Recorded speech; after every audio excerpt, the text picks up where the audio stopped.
बंदे होना चाहिए कोई फैमिली का प्रेशर नहीं सीगा थोड़ी जी फैमिली ने मोटिवेट किया थोड़ा जिहा आप शौक सीगा तो थोड़ी जी रब ने मेहर की कई बार जिदा अजकल डॉक्टर का लाइफ स्टाइल स्ट्रेसफुल है गुस्सा भी आता कि एक तो चंगा कुछ और कर लेंगे बट कई बार अच्छा भी लगता जो कोई पेशेंट ग्रैटिट्यूड के नाल थैंक्स करके जाता है बट अगेन हूँ लुक्स लाइक कि गुरुद्वारे जाके मत्था टेकी ना टेकिए पर जो हॉस्पिटल किसी का भला करता तो भी अमीर नहीं वैसे तो मैं अज तक जिन्नियां भी CMEs कीतियां फगवाड़े मैं बेसिकली फगवाड़े तो जलंधर से ऑलमोस्ट 8 साल मैंने हो गए हूँ तो I always start from the basics क्योंकि जिदा असी सिंपल अपने जमाने मैडिसिन पढ़ते थे हूँ तो एजुकेशन चाहे मैडिकल आ नॉन मैडिकल आ बहुत चेंज होती पई है अनफॉर्चुनेटली क्लिनिकल स्किल्स से उन्ना ज़्यादा स्ट्रैस नहीं दिता जाता बट मैं लकी सी कि मेरी जी MBBS DMC सी उस टाइम उत्ते टीचिंग फैकल्टी काफ़ी अच्छी सी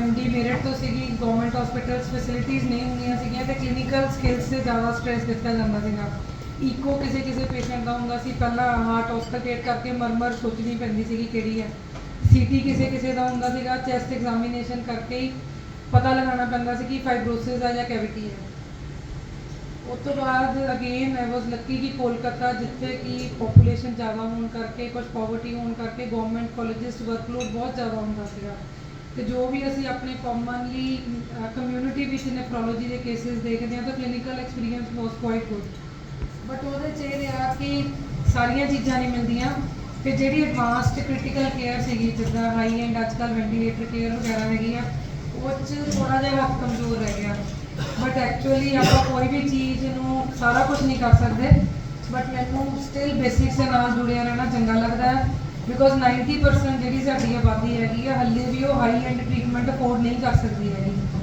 पर जे असी किसी पेशेंट को सही टाइम पर सही तरीके डायग्नोज कर लीए तो असी उन्होंने उस स्टेज तक पहुँचने तो बचा सकते हैं काफ़ी बारी हमेशा उन्होंने बचाना साढ़े हथ च नहीं है बट बहुत बारी उन्होंने बचाया जा सकता है ईवन जो असी हाई एंड ट्रीटमेंट दी गल्लां करिए तो वो भी सक्सैस रेट 100% नहीं होंदा हैगा क्रिटिकल पेशेंट विच वैसे ही मोर्टैलिटी रेट ज़्यादा होंदा है साडे देश में जिथे कि परिवार जो अपनी प्लैनिंग करते हैं असी बच्चों की पढ़ाई बारे प्लैनिंग कर लैंदे असी अपना रिटायरमेंट तो बाद घर बनाना वो प्लैनिंग कर लैंदे बच्चों के विआह बारे प्लैनिंग कर लैंदे बट कोई भी बंदा अपने हेल्थ लिए प्लैन नहीं करता है मोस्टली जो सर्विस क्लास लोग है जिन्होंने central government health service benefit मिलता है या आर्मी रिटायर्ड है ECHS बेनीफिशरीज है या कुछ होर कंपनीज के नाल एसोसीएटेड उन्होंने को तो एक हेल्थ केयर फैसिलिटी अवेलेबल होंगी है बट 95% लोगों को हले भी कोई हेल्थ केयर फैसिलिटी या सर्विस अवेलेबल नहीं हैगी तो मेजोरिटी लोग out of the pocket spend करके ही अपना इलाज कराते हैं ये देख के कई बार बहुत दुख होता है कि पैसे करके किसी की जान नहीं बच पाई हालांकि कला पैसा भी जान नहीं बचा सकता बट सही टाइम पे सही इलाज नाल आपां बहुत चीज़ों कंट्रोल कर सकते हैं अगेन यही सोचते थे कि काश ये पेशेंट हाई एंड हॉस्पिटल च इलाज करा सकता बट जिदा जिदा उम्र वधी एक्सपीरियंस होया तो फिर ये चीज़ मननी पई कि ये चीज़ इमैजिन करना मुश्किल है कि एक दिन आऊगा जो इंडिया का हर बंदा OP इलाज कराऊगा जिदा इंग्लैंड या यूरोप लोग कराते हैं इनफैक्ट हैल्थ केयर ट्रीटमेंट इन्ना महंगा हो चुका है कि बाहरले देशों की भी हम बस हो गई है उत्थे भी ट्रीटमेंट बहुत महंगी है तो यही कारण है कि हम इंडिया में अपॉर्चुनिटी मिली तो मैडिकल टूरिज्म करके NRI पेशेंट्स आके काफ़ी इलाज कराते हैं सो फिर मैं अपना ध्यान जो इंटरस्ट सीगा वो चेंज किया तो मैनू जो तुसी भी सारे ने MBBS SPM सब्जैक्ट पढ़िया होना सोशल एंड प्रिवेंटिव मेडिसिन उस वेले बहुत बोरिंग सब्जैक्ट लगता है सूँ इदा लगता है असी तो डॉक्टर बनाना या सूँ पिंडा भेज देंगे जब पेशेंट अपना ख्याल आप नहीं रखते तो असी क्यों उन्होंने दसीए बट हूँ मैनू वो इंपॉर्टेंस समझ आई कि सोशल लैवल पर कम्यूनिटी लैवल पर जे सेहत साडा समाज सेहतमंद रहूगा तो ही समाज में रहने वाला बंदा सेहतमंद रहूगा जे मेरे आले दुआले के लोग सेहतमंद नहीं है तो कितने ना कितने उसका प्रभाव मेरे या मेरे परिवार पर भी पैना है सो मैं एक नवा टर्म कॉइन किया सोशल नेफ्रोलॉजी का मतलब की है कि नेफ्रोलॉजी एक्चुअली जिन्नी देर तक तो दवाइयां नाल किसी का इलाज होंगे जिन्होंने आप नॉन डायलिसिस स्टेज कह दें उन्नी देर तक मरीज उन्ना की खर्चा होंगे जिन्ना कि किसी नॉर्मल शुगर BP या हार्ट वाले मरीज का होंगे ਪਰ ਜਦੋਂ ਕਿਡਨੀਆਂ ਫੇਲਰ ਵਾਲੀ ਸਟੇਜ 'ਚ ਆ ਜਾਂਦੀਆਂ ਆ ਤਾਂ ਫਿਰ ਖਰਚਾ ਇੱਕਦਮ ਸ਼ੂਟ ਅਪ ਕਰਦਾ ਆ। ਜੇ ਅੱਛੀ ਕੁਆਲਿਟੀ ਦੀ ਡਾਇਲਿਸਿਸ ਕਰਨੀ ਹੋਵੇ ਤਾਂ ਮਹੀਨੇ ਦਾ ਐਵਰੇਜ 20-25 ਹਜ਼ਾਰ ਦਾ ਖਰਚਾ ਹੈਗਾ ਆ। ਦੈਟ ਮੀਨਸ ਕਿ ਸਾਲ ਦਾ 3 ਲੱਖ ਖਰਚਾ। ਐਵਰੇਜ ਅੱਜ ਤੋਂ 5-7 ਸਾਲ ਪਹਿਲਾਂ ਜਿਹੜੇ ਡਾਕਟਰ ਜਲੰਧਰ ਦੇ ਹੋਰ ਲੀਡਿੰਗ ਨੈਫਰੋਲੋਜਿਸਟ ਹੈਗੇ ਡਾਕਟਰ ਅਗਨੀਤ ਭਾਟੀਆ ਮੇਰੇ ਤੋਂ ਕਾਫੀ ਸੀਨੀਅਰ ਆ। ਇੱਕ ਵਾਰੀ ਮੈਂ ਸਰ ਨੂੰ ਪੁੱਛਿਆ, ਮੈਂ ਕਿਹਾ ਸਰ ਮੈਂ ਤਾਂ ਹਲੇ ਨਵੀਂ ਆਈ ਹਾਂ, ਪਰ ਮੈਨੂੰ ਪੇਸ਼ੈਂਟ ਪੁੱਛਦੇ ਆ ਕਿ ਸਾਡਾ ਮਰੀਜ਼ ਕਿੰਨਾ ਟਾਈਮ ਕੱਢੂਗਾ, ਤੇ ਮੈਨੂੰ ਉਦੋਂ ਨਹੀਂ ਪਤਾ ਸੀ ਕਿ ਮੈਂ ਉਹਨਾਂ ਨੂੰ ਕੀ ਕਹਾਂ। ਸਰ ਨੇ ਮੈਨੂੰ ਕਿਹਾ 3 ਤੋਂ 5 ਸਾਲ। ਉਹ ਫਾਰਮੂਲਾ ਮੇਰੇ ਦਿਮਾਗ 'ਚ ਬੈਠ ਗਿਆ। ਬਟ ਹੁਣ ਮੇਰੇ ਦੇਖਦੇ ਪਿਛਲੇ 8-10 ਸਾਲਾਂ 'ਚ ਡਾਇਲਿਸਿਸ ਟੈਕਨੋਲੋਜੀ 'ਚ ਵੀ ਇੰਨੀ ਇੰਪਰੂਵਮੈਂਟ ਆਈ ਆ ਕਿ ਹੁਣ 10 ਸਾਲ ਪੁਰਾਣੇ ਪੇਸ਼ੈਂਟ ਤਾਂ ਮੇਰੇ ਕੋਲ ਹੀ ਡਾਇਲਿਸਿਸ ਕਰਾਉਂਦੇ ਆ। ਜਿਹੜੇ ਜਲੰਧਰ ਦੇ ਹੋਰ ਸੀਨੀਅਰ ਨੈਫਰੋਲੋਜਿਸਟ ਹੈਗੇ ਡਾਕਟਰ ਸੰਜੇ ਮਿੱਤਲ, ਡਾਕਟਰ ਰਘੁਵਿੰਦਰ, ਤੁਸੀਂ ਸਾਰੇ ਜਾਣਦੇ ਹੋਵੋਗੇ, ਉਹਨਾਂ ਕੋਲ 15-15 ਸਾਲਾਂ ਤੋਂ ਵੀ ਪੇਸ਼ੈਂਟ ਚੱਲਦੇ ਪਏ ਆ, ਜਿਹੜਾ ਕਿ ਆਪਣੇ ਆਪ ਵਿੱਚ ਇੱਕ ਕਰਿਸ਼ਮਾ ਹੈਗਾ ਆ। ਜਿਹੜੇ ਟਾਈਮ 'ਚ ਡਾਇਲਿਸਿਸ ਨਹੀਂ ਹੁੰਦੀ ਸੀਗੀ, ਉਸ ਵੇਲੇ ਕੀ ਹੁੰਦਾ ਸੀਗਾ ਕਿ ਇੱਕ ਵਾਰੀ ਗੁਰਦੇ ਫੇਲ ਤੇ ਬੰਦਾ ਫੇਲ, ਬੰਦੇ ਨੂੰ ਬਚਾਉਣਾ ਬਹੁਤ ਮੁਸ਼ਕਿਲ ਹੁੰਦਾ ਸੀਗਾ। ਡਾਇਲਿਸਿਸ ਦੀ ਟੈਕਨੋਲੋਜੀ ਪਿਛਲੇ 50 ਸਾਲਾਂ ਤੋਂ ਆਈ ਤੇ ਅੱਜ ਦੀ ਡੇਟ ਵਿੱਚ ਇਹ ਇੱਕ ਵਰਦਾਨ ਹੈ। ਮੈਂ ਪੇਸ਼ੈਂਟ ਨੂੰ ਕਹਿੰਦੀ ਹਾਂ ਬੋਨਸ ਆਫ ਲਾਈਫ ਆ। ਜਿਹੜਾ ਬੰਦਾ ਅਫੋਰਡ ਕਰ ਸਕਦਾ ਉਹਦੇ ਲਈ ਤਾਂ ਬਹੁਤ ਅੱਛੀ ਗੱਲ ਆ, ਬਟ ਅਨਫੋਰਚੂਨੇਟਲੀ ਜਿਹੜਾ ਕੁਆਲਿਟੀ ਡਾਇਲਿਸਿਸ ਨਹੀਂ ਅਫੋਰਡ ਕਰ ਸਕਦਾ, ਫਿਰ ਵੀ ਅੱਜ ਕੱਲ੍ਹ ਕੁਝ ਗਵਰਨਮੈਂਟ ਸਕੀਮਸ ਦੀ ਮਦਦ ਦੇ ਨਾਲ, ਜਿੱਦਾਂ ਆਯੁਸ਼ਮਾਨ ਭਾਰਤ ਸਕੀਮ ਹੈਗੀ ਆ, ਕਾਫੀ ਲੋਕੀ ਇਹਦਾ ਫਾਇਦਾ ਉਠਾ ਰਹੇ ਆ। ਸੋ ਮੈਂ ਇਹ ਸਮਝਾਉਂਦੀ ਹਾਂ ਕਿ ਅੱਜ ਦੀ ਡੇਟ ਵਿੱਚ ਕੋਈ ਵੀ ਪੇਸ਼ੈਂਟ ਕਿਡਨੀ ਫੇਲੀਅਰ ਨਾਲ ਨਹੀਂ ਮਰਦਾ, ਪ੍ਰੋਵਾਈਡਡ ਉਹ ਆਪਣਾ ਡਾਇਲਿਸਿਸ ਕਰਾ ਸਕੇ। ਪਰ ਫਿਰ ਵੀ ਜੋ ਕੁਆਲਿਟੀ ਆਫ ਲਾਈਫ ਤੁਹਾਡੇ ਆਪਣੇ ਗੁਰਦਿਆਂ ਤੇ ਹੈਗੀ ਆ, ਡਾਇਲਿਸਿਸ ਤੇ ਉਹ ਕੁਆਲਿਟੀ ਆਫ ਲਾਈਫ ਨਹੀਂ ਰਹਿੰਦੀ ਹੈਗੀ।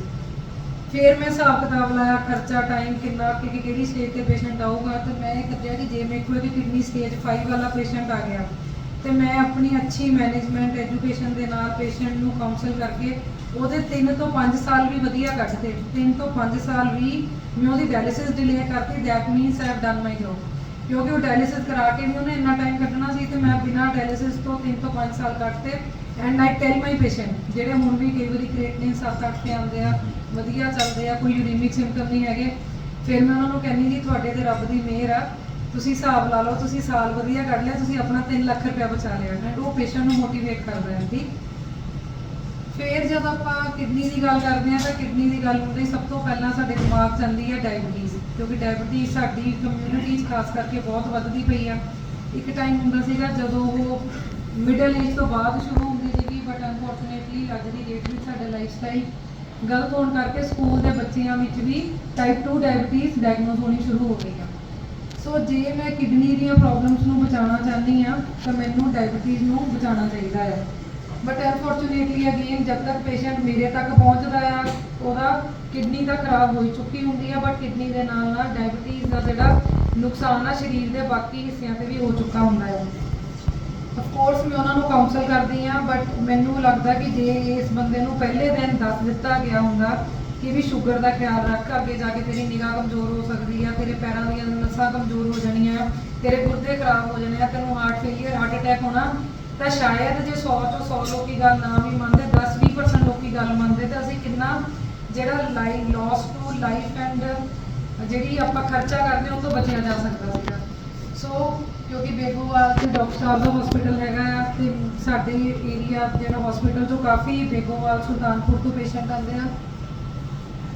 ਸੋ ਮੈਂ ਪਹਿਲਾਂ ਵੀ ਜਲੰਧਰ ਦੇ BMS ਗਰੁੱਪਸ ਦੇ ਨਾਲ ਕੀਤੀਆਂ ਸੀਗੀਆਂ ਕਿ ਫੈਮਿਲੀ ਫਿਜ਼ੀਸ਼ੀਅਨ ਦਾ ਰੋਲ ਬਹੁਤ ਜ਼ਿਆਦਾ ਹੈ। ਜੇ ਅਸੀਂ ਰੈਫਰਲ ਸਿਸਟਮ ਦੇਖੀਏ ਅਬਰੋਡ ਜੋ ਹੈਗਾ ਕੈਨੇਡਾ, ਆਸਟ੍ਰੇਲੀਆ, ਉਹ 'ਚ ਕੋਈ ਵੀ ਪੇਸ਼ੈਂਟ ਸਿੱਧਾ ਸਪੈਸ਼ਲਿਸਟ ਕੋਲ ਨਹੀਂ ਪਹੁੰਚਦਾ ਹੈਗਾ। ਇੰਡੀਆ 'ਚ ਕੀ ਹੈ ਕਿ ਕੋਈ ਵੀ ਬਿਮਾਰੀ ਆ, ਬੰਦਾ ਜਿੱਥੇ ਮਰਜ਼ੀ ਪਹੁੰਚ ਜਾਵੇ, ਇੱਕ ਦਿਨ 'ਚ ਚਾਹੇ 4 ਸਪੈਸ਼ਲਿਸਟ ਨੂੰ ਦਿਖਾ ਦੇਵੇ, ਇੱਕ ਦਿਨ 'ਚ ਸਿੱਧਾ ਸਿਫਾਰਿਸ਼ ਲਾ ਕੇ PGI ਪਹੁੰਚ ਜਾਵੇ। ਇਹੀ ਕਾਰਨ ਆ ਕਿ ਲੋਕਾਂ ਦਾ ਇਲਾਜ ਦਾ ਖਰਚਾ ਵੀ ਵੱਧ ਹੁੰਦਾ ਪਿਆ ਆ, ਉਹਨਾਂ ਨੂੰ ਖੇਚਲ ਵੀ ਵੱਧ ਹੁੰਦੀ ਪਈ ਆ।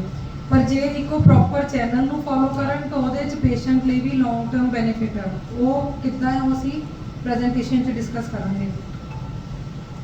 ਸੋ ਜੇ ਅਸੀਂ ਹਾਲ ਵਿੱਚ 33 ਬੰਦੇ ਬੈਠੇ ਆ ਸਪੋਜ਼, ਤਾਂ ਸਾਡੇ ਚੋਂ 3 ਬੰਦਿਆਂ ਨੂੰ ਆਲਰੇਡੀ ਸ਼ੂਗਰ ਹੈਗੀ ਆ। ਜੇ ਆਪਾਂ 올ਡ ਏਜ ਗਰੁੱਪ ਲੈ ਲਾਂਗੇ ਤਾਂ ਉਹ 'ਚ ਪਰਸੈਂਟੇਜ ਵੱਧ ਜਾਣਾ, ਯੰਗ ਆ ਤਾਂ ਘੱਟ ਰਹੂਗਾ। ਤੇ ਇਹਦਾ ਮਤਲਬ ਕਿ ਕਿਸੇ ਵੀ ਪਿੰਡ ਵਿੱਚ ਛੋਟੀ ਜਿਹੀ ਆਬਾਦੀ ਦੇ ਬਾਵਜੂਦ ਵੀ ਨੰਬਰ ਆਫ ਡਾਇਬਟਿਕ ਪੇਸ਼ੈਂਟਸ ਕਾਫੀ ਜ਼ਿਆਦਾ ਹੋ ਗਏ। ਤੇ ਅੱਜ ਕੱਲ੍ਹ ਇਹ ਇਸ ਲਈ ਵੱਧ ਰਹੀ, ਇੱਕ ਤਾਂ ਚਲੋ ਲਾਈਫ ਐਕਸਪੈਕਟੈਂਸੀ ਪ੍ਰੋਲੋਂਗ ਹੋ ਗਈ, ਐਵਰੇਜ ਲਾਈਫ ਐਕਸਪੈਕਟੈਂਸੀ ਜਿਹੜੀ ਸੀਗੀ ਇੰਡੀਆ ਦੀ as compare to at the time of independence ਉਹ ਵਧੀ ਆ। ਬਾਕੀ ਸਾਡੇ ਲਾਈਫਸਟਾਈਲ ਚੇਂਜਸ ਆ, ਬਿਕੋਜ਼ ਅਸੀਂ ਹੁਣ ਹੱਥੀਂ ਕੰਮ ਘੱਟ ਤੇ ਮਸ਼ੀਨਾਂ ਤੇ ਜ਼ਿਆਦਾ ਡਿਪੈਂਡੈਂਟ ਆ। ਬੋਡੀ ਘੱਟ ਯੂਜ਼ ਹੁੰਦੀ ਆ, ਬੋਡੀ ਸ਼ੂਗਰ ਨੂੰ ਘੱਟ ਯੂਟੀਲਾਈਜ਼ ਕਰਦੀ ਆ, ਸ਼ੂਗਰ ਐਕਸਟਰਾ ਬੋਡੀ 'ਚ ਇਕੱਠੀ ਹੋ ਜਾਂਦੀ ਹੈ ਤੇ ਉਹ ਡਾਇਬਟੀਜ਼ ਕਰਦੀ ਆ। ਇੰਡਸਟਰੀਲਾਈਜੇਸ਼ਨ ਐਂਡ ਮਾਈਗ੍ਰੇਸ਼ਨ, ਅਗੇਨ ਪੌੜੀਆਂ ਚੜ੍ਹਨ ਦੀ ਬਜਾਏ ਅਸੀਂ ਲਿਫਟ ਦਾ ਇਸਤੇਮਾਲ ਕਰਦੇ ਹਾਂ। ਘਰ 'ਚ ਮਿਕਸੀ, ਮਸ਼ੀਨਾਂ, ਸਾਰਾ ਕੁਝ ਹੀ ਹੈਗਾ ਅੱਜ ਕੱਲ੍ਹ। ਜਿੱਥੇ ਅਸੀਂ ਤੁਰ ਕੇ ਜਾਣਾ ਸੀਗਾ ਉੱਥੇ ਅਸੀਂ ਸਾਈਕਲ ਦੀ ਬਜਾਏ ਸਿੱਧਾ ਹੀ ਐਕਟਿਵਾ ਯੂਜ਼ ਕਰਦੇ ਹਾਂ। ਪਰ ਸਾਡੇ ਵਰਗੇ ਦੇਸ਼ ਵਿੱਚ, ਚਾਹੇ ਇੰਡੀਆ ਤਰੱਕੀ ਕਰਦਾ ਪਿਆ ਹੈ, ਬਟ ਅਸੀਂ ਇਹ ਨਹੀਂ ਚਾਹੁੰਦੇ ਕਿ ਸਾਡਾ ਦੇਸ਼ ਇਲਾਜ 'ਤੇ ਖਰਚਾ ਕਰੇ। ਅਸੀਂ ਇਹ ਚਾਹੁੰਦੇ ਹਾਂ ਕਿ ਜਿਹੜਾ ਸਰਕਾਰ ਦੀ ਜਿਹੜੀ ਇਕੋਨਮੀ ਹੈਗੀ ਉਹ ਐਜੂਕੇਸ਼ਨ 'ਤੇ ਯੂਜ਼ ਕੀਤੀ ਜਾਵੇ, ਬਿਕੋਜ਼ ਅੱਜ ਦੀ ਐਜੂਕੇਸ਼ਨ ਨਾਲ ਕੱਲ੍ਹ ਦਾ ਜਿਹੜਾ ਸਾਡਾ ਭਵਿੱਖ ਉਹ ਦੇਸ਼ ਦਾ ਬਣਨਾ ਹੈ। ਦੈਟ ਮੀਨਸ ਕਿ ਜੇ ਕੁਝ ਸਟੱਡੀਜ਼ ਹੋਈਆਂ ਉਹਨਾਂ ਨੇ ਦੇਖਿਆ ਕਿ ਐਵਰੇਜ ਨਾਰਮਲ ਜਿਹੜਾ ਸ਼ੂਗਰ ਦਾ ਮਰੀਜ਼ ਆ, ਘੱਟ ਤੋਂ ਘੱਟ ਵੀ ਜਿਹੜਾ ਇਕੱਲਾ ਦਵਾਈਆਂ ਹੀ ਲੈਂਦਾ ਤਾਂ ਸਾਲ ਦਾ 10,000 ਖਰਚਾ ਕਰ ਦਿੰਦਾ ਹੈ। ਦੈਟ ਮੀਨਸ ਕਿ ਮੰਥਲੀ 1,000 ਖਰਚਾ, ਜੇ ਜਨਰਿਕ ਦਵਾਈਆਂ ਵੀ ਲੈਂਦਾ ਜਾਂ ਕਿੱਦਾਂ ਵੀ। ਜੇ ਉਹਨੂੰ ਅੱਖਾਂ ਦੀ ਪ੍ਰੋਬਲਮ ਬਣ ਗਈ, ਲੇਜ਼ਰ ਟ੍ਰੀਟਮੈਂਟ ਹੋ ਗਿਆ, ਉਹਦੀ ਕਾਸਟ ਵੱਧ ਜਾਣੀ ਹੈ। ਜੇ ਉਹਨੂੰ ਹਾਰਟ ਦੀ ਪ੍ਰੋਬਲਮ ਬਣ ਗਈ ਤਾਂ 1,00,000 1.5 ਲੱਖ ਰੁਪਏ ਹੋਰ ਜੁੜ ਜਾਣਾ। ਜੇ ਕਿਡਨੀ ਫੇਲੀਅਰ ਹੋ ਗਿਆ, ਟ੍ਰਾਂਸਪਲਾਂਟ ਕਰਾਊਗਾ ਤਾਂ ਵੀ 4-5 ਲੱਖ ਖਰਚੂਗਾ। ਸੋ ਇਹ ਜਿਹੜਾ ਛੋਟਾ ਜਿਹਾ ਫਿਗਰ ਹੁਣ ਦਿਖਦਾ ਪਿਆ, 10 ਸਾਲਾਂ ਬਾਅਦ ਇਹੀ ਫਿਗਰ ਮਲਟੀਪਲਾਈ ਹੋ ਜਾਣਾ, ਜਿੱਦਾਂ ਵਿਆਜ ਤੇ ਵਿਆਜ ਲੱਗ ਕੇ ਪੈਸਾ ਵੱਧਦਾ ਆ। ਸੋ ਅਸੀਂ ਬਿਲਕੁਲ ਜ਼ੀਰੋ ਤੋਂ ਸ਼ੁਰੂ ਕਰਦੇ ਹਾਂ। ਫੋਰ ਐਗਜ਼ਾਮਪਲ ਕਿ ਕਿਸੇ ਕਾਰਨ ਕਰਕੇ ਕਿਸੇ ਨੂੰ ਸ਼ੂਗਰ ਹੋਈ ਤੇ ਸਭ ਤੋਂ ਪਹਿਲਾਂ ਤੁਹਾਡੇ ਕੋਲ ਆਇਆ ਕਿ ਡਾਕਟਰ ਸਾਹਿਬ ਮੈਨੂੰ ਸ਼ੂਗਰ ਹੋ ਗਈ, ਅੱਗੇ ਮੈਂ ਕੀ ਕਰਨਾ ਹੈ। ਤੇ ਆਈਡੀਅਲ ਵੇ ਮੋਸਟਲੀ ਇਨਫੈਕਟ ਜੋ ਸਾਨੂੰ ਪੜ੍ਹਾਇਆ ਜਾਂਦਾ ਆ ਅਸੀਂ ਉਹਨੂੰ ਕਈ ਵਾਰੀ ਪ੍ਰੈਕਟੀਕਲੀ ਫੋਲੋ ਨਹੀਂ ਕਰਦੇ ਹੈਗੇ। ਮੈਂ ਸੋਚਦੀ ਹੁੰਦੀ ਸੀ ਕਿ ਜੇ ਇੱਕ ਡਾਇਬਟਿਕ ਬੰਦਾ ਐਂਡੋਕ੍ਰਾਈਨੋਲੋਜਿਸਟ ਕੋਲ ਜਾਂਦਾ, ਫਿਰ ਡਿਊ ਰਿਗਾਰਡਸ ਜਿੰਨੇ ਵੀ ਜਲੰਧਰ ਦੇ ਐਂਡੋਕ੍ਰਾਈਨੋਲੋਜਿਸਟ ਹੈਗੇ ਸਾਰੇ ਬਹੁਤ ਅੱਛੇ ਤਰੀਕੇ ਨਾਲ ਜਾਣਦੇ ਆ ਤੇ ਸਾਡੇ ਫੈਮਿਲੀ ਫਰੈਂਡਸ ਹੀ ਆ, ਪਰ ਫਿਰ ਵੀ ਬਹੁਤ ਘੱਟ ਉੱਦਾਂ ਦੇ ਹੋਊਗੇ ਜਿਹੜੇ ਕਿ ਪ੍ਰੋਪਰ ਟਾਈਮ ਲਾ ਕੇ ਪੇਸ਼ੈਂਟ ਨੂੰ ਡਾਇਬਟੀਜ਼ ਦੇ ਡਿਫਰੈਂਟ ਐਸਪੈਕਟਸ ਦੱਸੋਗੇ। ਜਿੱਦਾਂ ਹੁਣ ਸਾਡੇ ਕੋਲ ਹਰ ਟੀਮ ਦੇ ਸਪੈਸ਼ਲਿਸਟ ਹੈਗੇ, ਇੱਦਾਂ ਪੈਰਾਮੈਡੀਕਲ ਵਿੱਚ ਵੀ ਡਾਇਬਟੀਜ਼ ਐਜੂਕੇਟਰ ਵਗੈਰਾ ਕਾਫੀ ਸਟਾਫ ਹੈਗਾ, ਤਾਂ ਕਿ ਡਾਕਟਰ ਪੇਸ਼ੈਂਟ ਦੇਖ ਕੇ ਤੇ ਪੇਸ਼ੈਂਟ ਦੀ ਐਜੂਕੇਸ਼ਨ ਲਈ ਟ੍ਰੇਨਡ ਸਟਾਫ ਹੈਗਾ ਉਹ। ਸੋ ਸਭ ਤੋਂ ਪਹਿਲਾਂ ਜਦੋਂ ਮੇਰੇ ਕੋਲ ਕੋਈ ਨਿਊਲੀ ਡਾਇਗਨੋਸ ਡਾਇਬਟੀਜ਼ ਆਉਂਦਾ ਹੈ, ਡਿਟੇਲਡ ਹਿਸਟਰੀ ਲੈਣੀ ਜ਼ਰੂਰੀ ਹੈ। 90% ਜਿਹੜਾ ਸਾਡਾ ਡਾਇਗਨੋਸਿਸ ਆ, ਐਟਲੀਸਟ ਨਾਟ 90, 70% ਹਿਸਟਰੀ ਤੇ ਹੀ ਸਾਨੂੰ ਸਾਰੀਆਂ ਚੀਜ਼ਾਂ ਪਤਾ ਲੱਗ ਜਾਂਦੀਆਂ ਆ। 20% ਰੋਲ ਫਿਜ਼ੀਕਲ ਐਗਜ਼ਾਮੀਨੇਸ਼ਨ ਦਾ ਆ, 5% ਰੋਲ ਇਨਵੈਸਟੀਗੇਸ਼ਨ ਦਾ ਆ, 5% ਇੱਦਾਂ ਦੇ ਕੇਸ ਹੁੰਦੇ ਕਿ ਕੁਝ ਵੀ ਕਰ ਲਓ ਉਹਨਾਂ ਦਾ ਡਾਇਗਨੋਸਿਸ ਨਹੀਂ ਬਣਨਾ, ਜਾਂ ਕਈ ਵਾਰੀ ਪਰਮਾਤਮਾ ਦੀ ਮਿਹਰ ਨੂੰ ਆਪੇ ਰਿਕਵਰ ਕਰ ਜਾਂਦੇ, ਡਾਇਗਨੋਸਿਸ ਹੁੰਦਾ ਨਹੀਂ ਪਰ ਪੇਸ਼ੈਂਟ ਠੀਕ ਹੋ ਗਿਆ। ਸੋ ਫੈਮਿਲੀ ਹਿਸਟਰੀ ਮੈਂ ਸਭ ਤੋਂ ਪਹਿਲਾਂ ਫੈਮਿਲੀ ਹਿਸਟਰੀ ਪੁੱਛਦੀ ਹਾਂ ਵੀ ਤੁਹਾਡੇ ਖਾਨਦਾਨ 'ਚ ਹੋਰ ਕਿਹਨੂੰ ਸ਼ੂਗਰ ਹੈਗੀ ਆ, ਕਿਉਂਕਿ ਬਹੁਤ ਵਾਰੀ ਅੱਜ ਕੱਲ੍ਹ ਦੇਖਿਆ ਜਾਂਦਾ ਕਿ ਘਰ 'ਚ ਹੋਰ ਕਿਸੇ ਨੂੰ ਸ਼ੂਗਰ ਨਹੀਂ ਸੀਗੀ, ਸਾਨੂੰ ਹੀ ਸ਼ੂਗਰ ਹੋਈ ਆ। ਅਕਸਰ ਉਹ ਬੰਦੇ ਓਬੀਜ਼ ਵੀ ਹੁੰਦੇ ਆ, ਦੈਟ ਮੀਨਸ ਕਿ ਇਹਨਾਂ ਦੇ ਜੈਨੇਟਿਕਸ ਇੰਨੇ ਬੈਡ ਨਹੀਂ ਹੈਗੇ, ਬਟ ਲਾਈਫ ਸਟਾਈਲ ਕਰਕੇ ਇਹਨਾਂ ਨੂੰ ਸ਼ੂਗਰ ਦੀ ਪ੍ਰੋਬਲਮ ਹੋਈ ਹੈ।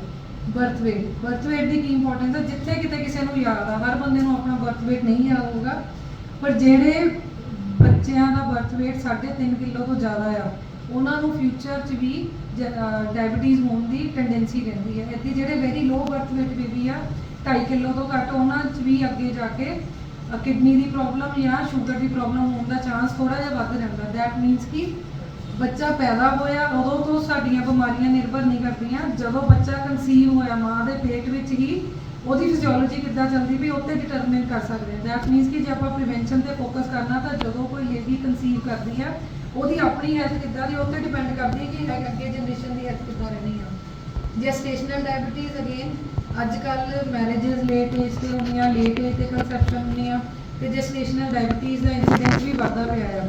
ਤੇ ਜੇ ਐਜ਼ ਅ ਫੈਮਿਲੀ ਡਾਕਟਰ ਤੁਹਾਨੂੰ ਪਤਾ ਕਿ ਤੁਹਾਡੇ ਕੋਈ ਫੈਮਿਲੀ ਹੈਗੀ ਇਨ ਟੱਚ ਜਿਹਦੇ ਵਿੱਚ ਕਿਸੇ ਲੇਡੀ ਨੂੰ ਜੈਸਟੇਸ਼ਨਲ ਡਾਇਬਟੀਜ਼ ਸੀਗੀ, ਡਿਲੀਵਰੀ ਤੋਂ ਬਾਅਦ ਉਹਨੇ ਰਿਕਵਰ ਵੀ ਕਰ ਲਈ, ਉਹਨਾਂ ਨੂੰ ਰਿਮਾਈਂਡ ਕਰਾਉਂਦੇ ਰਹਿਣਾ ਹੈ ਕਿ ਤੁਹਾਨੂੰ ਫਿਊਚਰ 'ਚ ਜਾ ਕੇ ਸ਼ੂਗਰ ਹੋਣ ਦਾ ਰਿਸਕ ਆ ਤੇ 30-35 ਸਾਲਾਂ ਦੀ ਉਮਰ ਤੋਂ ਬਾਅਦ ਘੱਟੋ ਘੱਟ ਸਾਲ 'ਚ ਇੱਕ ਵਾਰੀ ਆਪਣੇ ਟੈਸਟ ਕਰਾ ਕੇ ਦੇਖਦੇ ਰਹੋ, ਤਾਂ ਕਿ ਬਿਲਕੁਲ ਰਾਈਟ ਟਾਈਮ ਜਦੋਂ ਡਾਇਬਟੀਜ਼ ਸ਼ੁਰੂ ਹੁੰਦੀ ਆਪਾਂ ਉਦੋਂ ਤੋਂ ਹੀ ਉਹਨੂੰ ਕੰਟਰੋਲ ਕਰਨਾ ਸ਼ੁਰੂ ਕਰ ਦਈਏ। ਕ੍ਰੋਨਿਕ ਐਲਕੋਹਲ ਦਾ ਕੀ ਰਿਲੇਸ਼ਨ ਆ ਕਿ ਜਿਹੜੇ ਐਲਕੋਹਲਿਕ ਓਵਰਡੋਜ਼ ਕਰਦੇ ਆ, ਪੈਨਕੀਟਾਈਟਸ, ਕ੍ਰੋਨਿਕ ਪੈਨਕੀਟਾਈਟਸ ਹੋਣ ਕਰਕੇ ਸੈਕੰਡਰੀ ਡਾਇਬਟੀਜ਼ ਹੋ ਜਾਂਦੀ ਹੈ ਜੀ। ਐਂਡ ਉਹਨਾਂ ਵਿੱਚ ਜਿਹੜੀ ਡਾਇਬਟੀਜ਼ ਉਹ ਦਵਾਈਆਂ ਨਾਲ ਕੰਟਰੋਲ ਨਹੀਂ ਹੋਣੀ, ਬਿਕੋਜ਼ ਪੈਨਕ੍ਰੀਆਸ ਡੈਮੇਜ ਹੋ ਗਏ, ਉਹਨਾਂ 'ਚ ਡਾਇਰੈਕਟਲੀ ਸਾਨੂੰ ਇਨਸੂਲਿਨ ਸ਼ੁਰੂ ਕਰਨੀ ਪੈਣੀ ਹੈ। ਉਸ ਤੋਂ ਬਾਅਦ ਆਉਂਦੀ ਹੈ ਡਰੱਗ ਹਿਸਟਰੀ। ਸਟੀਰੋਇਡਸ ਯੂਜ਼ ਵੀ ਕੀਤੇ ਜਾਂਦੇ ਤੇ ਮਿਸਯੂਜ਼ ਵੀ ਕੀਤੇ ਜਾਂਦੇ, ਤੇ ਇਹ ਵੀ ਇੱਕ common drugs, even nephrology, skin, ਕਾਫੀ ਚੈਸਟ ਵਾਲੇ ਹਰ ਡਿਪਾਰਟਮੈਂਟ ਸਟੀਰੋਇਡ ਦਾ ਯੂਜ਼ ਆ ਪ੍ਰੋਵਾਈਡਡ, ਉਹ ਯੂਜ਼ ਜੁਡੀਸ਼ੀਅਸ ਹੋਵੇ। ਡਾਈਟ ਹਿਸਟਰੀ ਅਗੇਨ ਬਹੁਤ ਜ਼ਰੂਰੀ ਆ, ਦੋਨੋਂ ਐਸਪੈਕਟ ਜ਼ਰੂਰੀ ਆ कि पेशेंट की अपनी पसंद की है। कई लोगों को मिठा बहुत पसंद है, कई लोग मिठा नहीं खाते पर फिर भी शुगर हो जाती है। पर जो मैं किसी की डाइट हिस्ट्री लैनी तो मैंने आइडिया हो जाता कि इन्हू समझाना कितना सौखा या कितना औखा होगा। ਜਿਹੜੇ ਬੰਦੇ ਦਾ ਆਪਣੇ ਮੂੰਹ ਤੇ ਕੰਟਰੋਲ, ਆਪਣੀ ਜੀਭ ਤੇ ਕੰਟਰੋਲ ਆ, ਉਹਦੀ ਸ਼ੂਗਰ ਕੰਟਰੋਲ ਕਰਨੀ ਸੌਖੀ ਆ। ਜਿਹੜਾ ਬੰਦਾ ਆਪਣੀ ਜੀਭ ਨੂੰ ਕੰਟਰੋਲ ਨਹੀਂ ਕਰ ਸਕਦਾ, ਆਫਕੋਰਸ ਸ਼ੂਗਰ ਕੰਟਰੋਲ ਕਰਨੀ ਉਹਦੇ ਲਈ ਵੀ ਔਖੀ ਆ ਤੇ ਉਹਦੇ ਡਾਕਟਰ ਲਈ ਵੀ ਔਖੀ ਆ। Symptoms like presentation, osmotic versus incidental. ਇਹਦਾ ਮਤਲਬ ਆ ਅਸੀਂ ਪੇਸ਼ੈਂਟ ਨੂੰ ਪੁੱਛੀਦਾ ਆ ਵੀ ਕਿੰਨੀ ਦੇਰ ਤੋਂ ਸ਼ੂਗਰ ਆ, 5 ਸਾਲਾਂ ਤੋਂ ਸ਼ੂਗਰ ਆ। ਮੇਰਾ ਅਗਲਾ ਕੁਐਸਚਨ ਹੁੰਦਾ ਕਿ ਕਿੱਦਾਂ ਪਤਾ ਲੱਗਾ ਸੀ ਸ਼ੂਗਰ ਆ। ਇਹਦਾ ਕੀ ਫਰਕ ਆ, ਜਿਹੜੇ ਬੰਦੇ ਨੂੰ ਸਿੰਪਟਮਸ ਹੋਣ ਤੇ ਸ਼ੂਗਰ ਦਾ ਪਤਾ ਲੱਗਾ, ਪੇਸ਼ੈਂਟ ਕਹਿੰਦਾ ਮੈਨੂੰ ਪਿਸ਼ਾਬ ਜ਼ਿਆਦਾ ਹੁੰਦਾ ਸੀ, ਮੇਰਾ ਮੂੰਹ ਸੁੱਕਦਾ ਆ, ਮੇਰਾ ਵਜ਼ਨ ਘਟ ਗਿਆ ਸੀਗਾ, ਮੇਰੇ ਜ਼ਖਮ ਹੋਇਆ ਸੀਗਾ, ਮੇਰਾ ਜ਼ਖਮ ਠੀਕ ਨਹੀਂ ਸੀ ਹੋਇਆ, ਮੈਨੂੰ ਪਿਸ਼ਾਬ 'ਚ ਜਲਨ ਹੋਈ ਸੀਗੀ, ਕੈਂਡੀਡਾ ਇਨਫੈਕਸ਼ਨ ਹੋ ਗਿਆ, ਜੈਨੀਟਲਸ ਆ। ਇਹਦਾ ਮਤਲਬ ਕਿ ਉਹਦੀ ਡਾਇਬਟੀਜ਼ ਲੇਟ ਡਾਇਗਨੋਜ਼ ਹੋਈ ਆ। ਤੁਸੀਂ ਲੈ ਲਓ ਕਿ ਜੇ ਉਹਨੇ ਕਿਹਾ ਕਿ ਮੈਨੂੰ 5 ਸਾਲਾਂ ਤੋਂ ਸ਼ੂਗਰ ਆ, ਤਾਂ 3 ਸਾਲ ਹੋਰ ਐਡ ਕਰ ਲਓ ਕਿ 3 ਸਾਲਾਂ ਤੋਂ ਉਹਦੀ ਪ੍ਰੀ ਡਾਇਬਟੀਜ਼ ਚੱਲਦੀ ਹੋਣੀ ਆ, ਫਿਰ ਕਿਤੇ 200 ਸ਼ੂਗਰ ਚੱਲਦੀ ਹੋਣੀ ਆ। ਪਰ ਜਦੋਂ 300 350 ਸ਼ੂਗਰ ਗਈ, ਉਦੋਂ ਜਾ ਕੇ ਉਹਨੂੰ ਸ਼ੂਗਰ ਦੇ ਲੱਛਣ ਆਉਣੇ ਸ਼ੁਰੂ ਹੋਏ। ਇੱਦਾਂ ਦੇ ਪੇਸ਼ੈਂਟ ਵਿੱਚ ਅਕਸਰ ਜਿਹੜੀਆਂ ਡਾਇਬਟੀਜ਼ ਦੀਆਂ ਕੰਪਲੀਕੇਸ਼ਨ ਆ ਡੇ 1 'ਚ ਹੀ ਤੁਹਾਨੂੰ ਦੇਖਣ ਨੂੰ ਮਿਲਣਗੀਆਂ। ਨਿਊਰੋਪੈਥੀ ਡੇ 1 ਤੇ ਹੋ ਸਕਦੀ ਹੈ, ਰੈਟੀਨੋਪੈਥੀ ਡੇ 1 ਤੇ ਹੋ ਸਕਦੀ ਹੈ, ਤੇ ਨੈਫਰੋਪੈਥੀ ਵੀ ਡੇ 1 ਤੇ ਹੋ ਸਕਦੀ ਆ। ਇਨਸੀਡੈਂਟਲ, ਇਹਦਾ ਮਤਲਬ ਕੀ ਆ ਕਿ ਸਿੰਪਟਮ ਨਹੀਂ ਸੀਗੇ ਬਟ ਅਚਾਨਕ ਹੀ ਕਿਸੇ ਬਹਾਨੇ ਪੇਸ਼ੈਂਟ ਨੇ ਚੈੱਕ ਕਰਾਇਆ ਤੇ ਪਤਾ ਲੱਗ ਗਿਆ। ਫੋਰ ਐਗਜ਼ਾਮਪਲ ਬਾਹਰ ਜਾਣਾ ਸੀਗਾ ਤੇ ਤੁਸੀਂ ਮੈਡੀਕਲ ਕਰਾਇਆ, ਤੁਹਾਨੂੰ ਉਹ 'ਚ ਪਤਾ ਲੱਗ ਗਿਆ। ਪੇਸ਼ੈਂਟ ਦੀ ਕੋਈ ਸਰਜਰੀ ਹੋਣੀ ਸੀਗੀ, ਰੂਟੀਨ ਟੈਸਟ ਕਰਾਏ, ਉਹ 'ਚ ਪਤਾ ਚੱਲ ਗਿਆ। ਜਾਂ ਇੱਕ ਬੰਦਾ ਆਪਣੇ ਫਰੈਂਡ ਨਾਲ ਗਿਆ, ਫਰੈਂਡ ਦਾ ਟੈਸਟ ਹੁੰਦਾ, ਉਹਦੇ ਕੋਲ ਲੈਬ ਵਾਲੇ ਨੂੰ ਹੱਸਦੇ ਕਹਿੰਦਾ ਜੀ ਮੇਰਾ ਵੀ ਟੈਸਟ ਕਰ ਦੇ। ਇਹਨਾਂ ਵਿੱਚ ਫੇਰ ਵੀ ਸ਼ੂਗਰ ਅਰਲੀ ਸਟੇਜ ਤੇ ਡਿਟੈਕਟ ਹੋਣ ਕਰਕੇ ਸ਼ੂਗਰ ਕੰਟਰੋਲ ਕਰਨੀ ਥੋੜੀ ਈਜ਼ੀ ਰਹਿੰਦੀ ਤੇ ਬਹੁਤ ਲੋਕਾਂ ਵਿੱਚ ਡਾਇਬਟੀਜ਼ ਰਿਵਰਸ ਵੀ ਕੀਤੀ ਜਾਂਦੀ ਆ। ਅਸੀਂ ਵੀ ਜਦੋਂ ਡਾਇਬਟੀਜ਼ ਦੀ ਪੈਥੋਲੋਜੀ ਪੈਥੋਫਿਜ਼ੀਓਲੋਜੀ ਪੜ੍ਹਦੇ ਸੀਗੇ ਤਾਂ ਮੈਨੂੰ ਜਦੋਂ ਕਈ ਅੱਜ ਕੱਲ੍ਹ YouTube ਤੇ ਕਾਫੀ ਆਯੁਰਵੇਦ ਵਾਲੇ ਵੀ ਫੇਮਸ ਹੈਗੇ ਆ ਜੀ, ਸ਼ੂਗਰ ਠੀਕ ਹੋ ਜੂਗੀ, ਜਦੋਂ ਠੀਕ ਹੋ ਜੂਗੀ, ਮੈਨੂੰ ਲੱਗਦਾ ਸੀਗਾ ਲੋਕਾਂ ਨੂੰ ਮਿਸਗਾਈਡ ਕਰਦੇ ਆ। ਪਰ ਜਦੋਂ ਮੈਂ ਖੁਦ ਡਾਇਬਟੀਜ਼ ਰਿਵਰਸ ਹੁੰਦੀ ਦੇਖੀ with the help of adequate diet and exercise, ਫਿਰ ਮੇਰਾ ਇੰਟਰਸਟ ਵੀ ਉਹਦੇ 'ਚ ਜਗਿਆ ਕਿ ਵਾਕਈ 'ਚ ਡਾਇਬਟੀਜ਼ ਵੀ ਕੁਝ ਪੇਸ਼ੈਂਟਸ ਵਿੱਚ ਕੁਝ ਹੱਦ ਤੱਕ ਰਿਵਰਸ ਕੀਤੀ ਜਾ ਸਕਦੀ ਹੈ। Again life style of the patient, ਇਹ ਬਹੁਤ ਜ਼ਰੂਰੀ ਆ because 30% role patient the genetic ਦਾ ਹੈਗਾ, ਜਿਹਨੂੰ ਆਪਾਂ ਚੇਂਜ ਨਹੀਂ ਕਰ ਸਕਦੇ, ਜੋ ਜੀਨ ਸਾਨੂੰ ਮਿਲੇ ਆ। 30% ਰੋਲ ਉਹਦੀ ਡਾਈਟ ਦਾ ਆ, ਉਹਨੂੰ ਚੇਂਜ ਕੀਤਾ ਜਾ ਸਕਦਾ, ਤੇ 30 to 40% ਰੋਲ ਉਹਦੀ ਲਾਈਫ ਸਟਾਈਲ ਦਾ, ਤੇ 10% ਨਾਲ ਲਾ ਲਓ ਕਿਸਮਤ ਦਾ। ਦੈਨ ਅਸੀਂ ਹਿਸਟਰੀ ਵਿੱਚ ਹੀ ਪੁੱਛ ਸਕਦੇ ਹਾਂ, ਜਿੱਥੋਂ ਤੁਹਾਨੂੰ ਕਿਸੇ ਟੈਸਟ ਦੀ ਲੋੜ ਨਹੀਂ, ਕਿਸੇ ਸਪੈਸ਼ਲਿਸਟ ਕੋਲ ਭੇਜਣ ਦੀ ਲੋੜ ਨਹੀਂ, ਕਿ ਪਤਾ ਲੱਗ ਜਾਊਗਾ ਕਿ ਕੰਪਲੀਕੇਸ਼ਨਸ ਹੈਗੀਆਂ ਕਿ ਨਹੀਂ ਹੈਗੀਆਂ, ਪੈਰ ਸੁੰਨ ਹੁੰਦੇ ਆ ਕਿ ਨਹੀਂ ਸੁੰਨ ਹੁੰਦੇ ਆ, ਪੈਰਾਂ ਤੋਂ ਸੇਕ ਨਿਕਲਦਾ ਕਿ ਨਹੀਂ ਨਿਕਲਦਾ, ਤੁਹਾਡੀ ਨਿਗਾਹ ਕਿੱਦਾਂ ਆ, ਤੁਹਾਨੂੰ ਹਾਜ਼ਮਾ ਕਿੱਦਾਂ ਰਹਿੰਦਾ ਆ, ਪੇਟ 'ਚ ਫਾਰਾ ਤਾਂ ਨਹੀਂ ਪੈ ਜਾਂਦਾ, ਗੈਸਟ੍ਰੋਪੈਥੀ ਦੇ ਸਿੰਪਟਮਸ। ਯਾਨੀ ਕਿ ਸਿੰਪਟਮਸ ਦੇ ਬੇਸਿਸ 'ਤੇ ਹੀ ਅਸੀਂ ਕਈ ਵਾਰੀ ਫਸਟ ਵਿਜ਼ਿਟ 'ਚ ਵੀ ਕੰਪਲੀਕੇਸ਼ਨਸ ਨੂੰ ਡਿਟੈਕਟ ਕਰ ਸਕਦੇ ਹਾਂ। ਤੁਹਾਨੂੰ ਸੋਜਾ ਆਉਂਦਾ ਸੀ ਕਿ ਨਹੀਂ ਆਉਂਦਾ ਪੈਰਾਂ 'ਤੇ। ਐਗਜ਼ਾਮੀਨੇਸ਼ਨ ਜਸਟ ਬੇਸਿਕ ਚੀਜ਼ਾਂ, ਜਦੋਂ ਵੀ ਪੇਸ਼ੈਂਟ ਸਾਡੇ ਕੋਲ ਆਉਂਦਾ ਅਸੀਂ ਅਫਕੋਰਸ BP ਪਲਸ, ਅੱਜ ਕੱਲ੍ਹ ਕਰੋਨਾ ਤੋਂ ਬਾਅਦ ਸੈਚੂਰੇਸ਼ਨ ਸਾਰੇ ਮਰੀਜ਼ਾਂ ਦੀ ਚੈੱਕ ਹੋਣ ਲੱਗ ਪਈ, ਕੈਲਰ ਦੇਖ ਲੈਂਦੇ ਹਾਂ, ਜੀਭ ਦੇਖ ਲਈ, ਗਿੱਟਿਆਂ ਦਾ ਸੋਜਾ ਚੈੱਕ ਕਰ ਲਿਆ। ਬਟ ਇੱਕ ਚੀਜ਼ ਜਿਹੜੀ ਅਕਸਰ ਮਿਸ ਕਰ ਜਾਂਦੇ ਆ, ਜਿਸ 'ਚ ਨਾ ਸਾਡਾ ਖਰਚਾ ਨਾ ਪੇਸ਼ੈਂਟ ਦਾ ਖਰਚਾ, ਪੇਸ਼ੈਂਟ ਦਾ ਹਾਈਟ, ਵੇਟ ਤੇ ਬੋਡੀ ਮਾਸ ਇੰਡੈਕਸ ਚੈੱਕ ਕਰਨਾ, ਇਹ ਬਹੁਤ ਜ਼ਰੂਰੀ ਆ। ਐਂਡ ਮੈਂ ਆਪਣੇ ਹਰ ਪੇਸ਼ੈਂਟ ਵਿੱਚ ਰੂਟੀਨਲੀ ਕਰਦੀ ਹਾਂ, ਸਟਾਫ ਟ੍ਰੇਨ ਕੀਤਾ ਆ, ਮੈਂ ਹਿਸਟਰੀ ਪਰਫਾਰਮਰ ਬਣਾ ਕੇ ਰੱਖੇ ਆ। ਈਵਨ ਜਿਹੜਾ ਮੇਰਾ ਸਟਾਫ ਹਿਸਟਰੀ ਲੈਂਦਾ ਉਹ ਕੋਈ ਟ੍ਰੇਨਡ ਮੈਡੀਕਲ ਸਟਾਫ ਨਹੀਂ ਸੀਗਾ, ਗ੍ਰੈਜੂਏਟਸ ਜਾਂ 12ਵੀਂ ਪੜ੍ਹੀਆਂ ਕੁੜੀਆਂ ਜਿਨ੍ਹਾਂ ਨੂੰ ਮੈਂ ਟ੍ਰੇਨ ਕਰਤਾ ਉਹ ਹਿਸਟਰੀ ਲੈ ਲੈਂਦੀ ਹਾਂ। ਕਈ ਪੇਸ਼ੈਂਟ ਰਜਿਸਟ ਵੀ ਕਰਦੇ ਨਹੀਂ ਜੀ ਅਸੀਂ ਤੁਹਾਨੂੰ ਨਹੀਂ ਦੱਸਣਾ, ਪਰ ਹੁਣ ਸਟ੍ਰਿਕਨੈਸ ਐਨੀ, ਉਹਨੇ ਕਹਿਣਾ ਜੀ ਜਦ ਤੱਕ ਤੁਸੀਂ ਸਾਨੂੰ ਆ ਫਾਰਮ ਨਹੀਂ ਫਿਲ ਕਰਾਉਂਦੇ ਡਾਕਟਰ ਸਾਹਿਬ ਨੇ ਤੁਹਾਨੂੰ ਦੇਖਣਾ ਨਹੀਂ ਹੈਗਾ।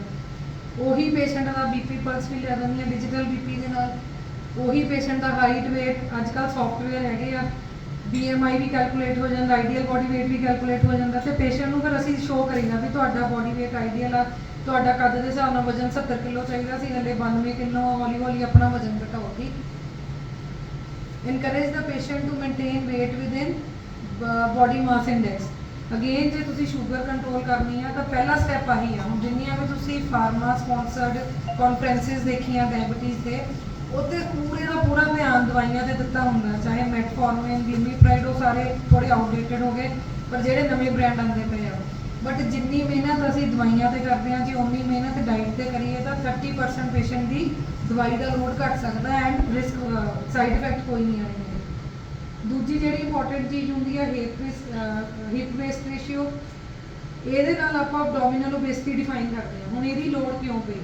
ਹੁਣ ਹੋ ਸਕਦਾ ਮੇਰਾ BMI ਵਿਦਿਨ ਨਾਰਮਲ ਲਿਮਿਟ ਹੋਵੇ, 18 ਤੋਂ 25 ਅਸੀਂ ਮੰਨੀਦਾ ਨਾਰਮਲ, ਬਟ ਕਹਿੰਦੇ ਕਿ ਇੰਡੀਅਨਸ ਲਈ 23 ਤੱਕ ਹੀ ਨਾਰਮਲ ਮੰਨੋ, 24 ਵੀ ਇੰਡੀਅਨਸ ਲਈ ਜ਼ਿਆਦਾ ਹੈ, ਕਿਉਂਕਿ ਸਾਡੀ ਜਿਹੜੀ ਜੈਨੇਟਿਕ ਹੈਗੀ ਆ ਟੈਂਡੈਂਸੀ ਉਹ ਵੈਸਟਰਨ ਪੋਪੂਲੇਸ਼ਨ ਨਾਲੋਂ ਥੋੜੀ ਜਿਹੀ ਮਾੜੀ ਹੈ ਸ਼ੂਗਰ ਸਾਡੀ। ਵੇਸਟ ਹਿਪ ਰੇਸ਼ੀਓ 0.9 ਮੇਲਸ ਤੋਂ ਜ਼ਿਆਦਾ ਤੇ ਫੀਮੇਲਸ ਵਿੱਚ 0.85 ਤੋਂ ਜ਼ਿਆਦਾ ਹੋਵੇ ਤਾਂ ਉਹਨੂੰ ਐਬਡੋਮੀਨਲ ਓਬੇਸਿਟੀ ਕਹਿੰਦੇ ਆ। ਇਹਨੂੰ ਕਿੱਦਾਂ ਨਾਪਣਾ ਆ? ਵੇਸਟ ਮਤਲਬ ਜਿਹੜੀ ਕਮਰ ਆ, ਜਿਹੜਾ ਸਭ ਤੋਂ ਨੇਵਲ ਤੋਂ 1 ਇੰਚ ਉੱਪਰ ਲੈ ਲਓ, ਤੇ ਹਿਪਸ ਮਤਲਬ ਜਿਹੜਾ ਬ੍ਰੌਡੈਸਟ ਪਾਰਟ ਬੋਡੀ ਦਾ ਹੈਗਾ ਆ। ਇਹ ਜਿਹੜੀ ਹੈਗੀ ਆ ਪੀਅਰ ਸ਼ੇਪਡ ਬੋਡੀ ਆ ਤੇ ਇਹ ਹੈਗੀ ਆ ਐਪਲ ਸ਼ੇਪਡ ਬੋਡੀ। ਅਗੇਨ ਇਸ ਡਾਇਗਰਾਮ ਵਿੱਚ ਵੀ ਅਸੀਂ ਇਹੀ ਸ਼ੋ ਕਰਦੇ ਪਏ ਆ ਕਿ ਇਹ ਜਿਹੜੀ ਹੈਗੀ ਹੈ ਐਪਲ ਸ਼ੇਪਡ ਬੋਡੀ ਆ, ਇੱਥੇ ਜਿਹੜੀ ਫੈਟ ਹੈ ਉਹ ਪੇਟ ਵਿੱਚ ਇਕੱਠੀ ਹੋਈ ਹੋਵੇ, ਐਂਡ ਇਹ ਫੈਟ ਨੂੰ ਆਪਣੀ ਜਗ੍ਹਾ ਤੋਂ ਹਿਲਾਉਣਾ ਬਹੁਤ ਮੁਸ਼ਕਿਲ ਹੁੰਦਾ ਹੈ। ਲੱਤਾਂ ਸਾਡੇ ਮਤਲਬ ਜਿਹੜੇ ਏਸ਼ੀਅਨਸ ਆ, ਇਹਨਾਂ 'ਚ ਜਦੋਂ ਚਰਬੀ ਚੜ੍ਹਦੀ ਉਹ ਪਹਿਲਾਂ ਪੇਟ ਤੇ ਵਿਸਰਾ 'ਚ, ਪੇਟ ਦੇ ਅੰਗਾਂ 'ਚ ਸ਼ੁਰੂ ਹੁੰਦੀ ਆ, ਜਦਕਿ ਵੈਸਟਰਨ ਪੋਪੂਲੇਸ਼ਨ ਦਾ ਮਸਲ ਮਾਸ ਸਾਡੇ ਨਾਲੋਂ ਜ਼ਿਆਦਾ, ਉਹਨਾਂ 'ਚ ਜਦੋਂ ਫੈਟ ਹੁੰਦੀ ਉਹ ਲੱਤਾਂ ਬਾਹਾਂ 'ਚ ਹੁੰਦੀ, ਉਹਨਾਂ ਦੀ ਲੱਤਾਂ ਬਾਹਾਂ ਮੋਟੀਆਂ ਹੁੰਦੀਆਂ ਤੇ ਪੇਟ ਪਤਲਾ ਹੁੰਦਾ। ਸਾਡੇ ਪੇਟ ਵੱਡਾ ਹੋ ਜਾਂਦਾ ਤੇ ਲੱਤਾਂ ਬਾਹਾਂ ਪਤਲੀਆਂ ਰਹਿ ਜਾਂਦੀਆਂ। ਜਿਹੜੀ ਐਪਲ ਸ਼ੇਪਡ ਬੋਡੀ ਆ, ਇਹ 'ਚ ਇਕੱਲੀ ਡਾਇਬਟੀਜ਼ ਦਾ ਰਿਸਕ ਨਹੀਂ ਹੁੰਦਾ ਹੈਗਾ, ਈਵਨ ਕੁਝ ਕੈਂਸਰ ਵੀ ਇਹਦੇ 'ਚ ਜ਼ਿਆਦਾ ਹੁੰਦੇ ਆ। ਠੀਕ, ਇਹ ਹੈਗੀ ਪੀਅਰ ਸ਼ੇਪਡ ਬੋਡੀ। ਇਹਦੇ ਮਤਲਬ ਕੀ ਆ ਕਿ ਵੇਸਟ ਤੇ ਫੈਟ ਘੱਟ ਆ ਤੇ ਅਰਾਊਂਡ ਹਿਪਸ ਫੈਟ ਜ਼ਿਆਦਾ ਆ, ਤੇ ਇਹਨਾਂ ਵਿੱਚ ਜਿਹੜੀਆਂ ਵੇਟ ਰਿਲੇਟਡ ਹੈਲਥ ਪ੍ਰੋਬਲਮਸ ਆ ਉਹਨਾਂ ਦਾ ਰਿਸਕ ਘੱਟ ਹੁੰਦਾ ਹੈ। ਵੇਟ ਰਿਲੇਟਡ ਹੈਲਥ ਪ੍ਰੋਬਲਮਸ ਸਿਰਫ ਡਾਇਬਟੀਜ਼ ਨਹੀਂ ਹੈਗੇ, ਆਬਸਟਰਕਟਿਵ ਸਲੀਪ ਐਪਨੀਆ, PCOD ਦੀ ਪ੍ਰੋਬਲਮ ਜਿਹੜੀਆਂ ਲੜਕੀਆਂ 'ਚ ਹੋ ਜਾਂਦੀ ਆ, ਡਿਲੇਡ ਪਿਊਬਰਟੀ ਬਹੁਤ ਮੇਲਸ ਐਂਡ ਫੀਮੇਲਸ ਦੇ ਵਿੱਚ ਜਿਹੜੀ ਹੁੰਦੀ ਆ, ਜਾਂ ਇਹ ਸਾਰੀਆਂ, ਜਾਂ ਆਸਟੀਓਆਰਥਰਾਈਟਿਸ ਹੋਣਾ, ਸਪਾਈਨ ਦੀਆਂ ਪ੍ਰੋਬਲਮਸ ਹੋਣੀਆਂ, ਸਾਰੀਆਂ ਵੇਟ ਰਿਲੇਟਡ ਪ੍ਰੋਬਲਮਸ ਆ। ਹੁਣ ਡਾਇਗਨੋਸਿਸ ਹੋ ਗਿਆ। ਡਾਇਗਨੋਸਿਸ ਬਹੁਤ ਔਖਾ ਨਹੀਂ ਹੈਗਾ, ਤੁਸੀਂ ਫਾਸਟਿੰਗ ਕਰਾ ਲਈ, ਰੈਂਡਮ ਕਰਾ ਲਈ, HbA1c ਕਰਾ ਕੇ ਇੰਸ਼ੋਰ ਕਰ ਲਿਆ ਕਿ ਨਿਊਲੀ ਡਾਇਬਟੀਜ਼ ਆ ਜਾਂ ਪੁਰਾਣੀ ਡਾਇਬਟੀਜ਼ ਆ, ਬਟ ਪੇਸ਼ੈਂਟ ਨੂੰ ਇਹ ਕਹਿਣਾ ਜੀ ਖਾਲੀ ਪੇਟ ਤੇ ਖਾਣੇ ਤੋਂ ਬਾਅਦ ਵਾਲੀ ਸ਼ੂਗਰ ਦੋਨੋਂ ਹੀ ਚੈੱਕ ਕਰਨੀਆਂ ਹੈ। ਬਹੁਤ ਪੇਸ਼ੈਂਟ ਆ ਜਿਹੜੇ ਪੜ੍ਹੇ ਲਿਖੇ ਵੀ ਆ, ਮੈਡੀਕਲਸ ਵੀ ਆ, ਈਵਨ ਡਾਕਟਰਸ ਵੀ ਆ ਜੀ, ਅਸੀਂ ਤਾਂ ਫਾਸਟਿੰਗ ਦੇਖੀ, ਅਸੀਂ ਪੋਸਟ ਪ੍ਰੈਂਡੀਅਲ ਨਹੀਂ ਦੇਖੀ, ਫੈਸ਼ਨ 'ਚ ਹੀ ਨਹੀਂ ਹੈਗੀ। ਐਂਡ ਬਹੁਤ ਲੋਕ ਇਹ ਸੋਚਦੇ ਆ ਜੀ ਮੇਰੀ ਫਾਸਟਿੰਗ ਸ਼ੂਗਰ ਕੰਟਰੋਲ ਆ, ਮੇਰੀ ਸ਼ੂਗਰ ਕੰਟਰੋਲ ਆ। ਸਭ ਤੋਂ ਪਹਿਲਾਂ ਤਾਂ ਜਿੱਦਾਂ ਅਸੀਂ ਪੇਸ਼ੈਂਟ ਜਦੋਂ ਪੁੱਛੀਦਾ ਤੁਹਾਨੂੰ ਸ਼ੂਗਰ ਹੈਗੀ ਕਿ ਨਹੀਂ, ਪਹਿਲਾ ਕੁਐਸਚਨ ਉਹ ਕਹਿੰਦਾ ਹੈਗੀ ਆ। ਦੂਜਾ ਕੁਐਸਚਨ ਆ ਸ਼ੂਗਰ ਦਾ ਕਿੱਦਾਂ ਪਤਾ ਲੱਗਾ ਸੀਗਾ, ਇਨਸੀਡੈਂਟਲ ਵਰਸਸ ਸਿੰਪਟੋਮੈਟਿਕ, ਉਹਨੇ ਦੱਸ ਦੇਣਾ ਇਨਸੀਡੈਂਟਲ ਸੀਗੀ ਜਾਂ ਸਿੰਪਟੋਮੈਟਿਕ ਸੀਗੀ। ਤੀਜਾ ਕੁਐਸਚਨ ਆ ਕਿ ਤੁਹਾਡਾ ਕੰਟਰੋਲ ਕਿੱਦਾਂ ਰਹਿੰਦਾ ਆ, ਪੇਸ਼ੈਂਟ ਕਹਿਣਾ ਮੇਰੀ ਸ਼ੂਗਰ ਕੰਟਰੋਲ ਆ। ਚੌਥਾ ਕੁਐਸਚਨ ਆ ਤੁਹਾਨੂੰ ਕਿੱਦਾਂ ਪਤਾ ਲੱਗਦਾ ਕੰਟਰੋਲ, ਕਹਿੰਦਾ ਮੈਂ ਠੀਕ ਆ, ਮੈਨੂੰ ਕੋਈ ਪ੍ਰੋਬਲਮ ਨਹੀਂ। ਦੈਟ ਮੀਨਸ ਅਸੀਂ ਪੇਸ਼ੈਂਟ ਦੀ ਗੱਲ ਨਹੀਂ ਮੰਨਦੇ, ਇਹਦਾ ਮਤਲਬ ਕਿ ਉਹਨੂੰ ਸਿੰਪਟਮ ਨਹੀਂ ਸੀਗੇ। ਪਰ ਜਿਹੜਾ ਪੇਸ਼ੈਂਟ